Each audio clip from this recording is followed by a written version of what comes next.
It's been over 4 years since I saw the dark hooded figure in the bathroom mirror in the apartment I used to live in. Since then, I moved twice.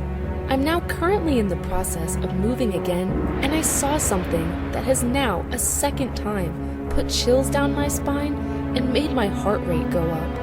My family and I are moving. Unfortunately, our power and water were cut out 2 weeks early and was not turned back on. We had no choice but to wait until the house we're going to move into opens up.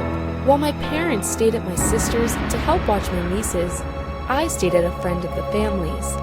One night, my younger sister came over to keep me company and spend a couple of days and nights with me. Late one night, while I was on my laptop, I heard her yell my name from the shower. I ran inside to find out she had somehow accidentally locked herself in the shower.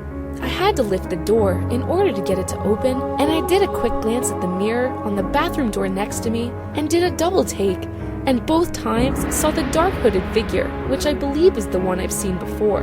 It frightened me to the point where I slipped, fell, and fled towards the sink on the ground, just panting.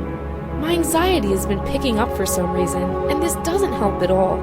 My sister just looked and asked if I was okay. I got up and brushed it off, looked in the mirror and saw nothing. At this point, I was frightened more because something I thought I had left could possibly be following me. I believe it purposely locked the shower door so I would see it was still there. The odd thing about this is I've only seen it in the mirrors in the bathroom, nowhere else. Thinking about it frightens me because all I can think now is that this thing could be staring me in the face and I wouldn't even know.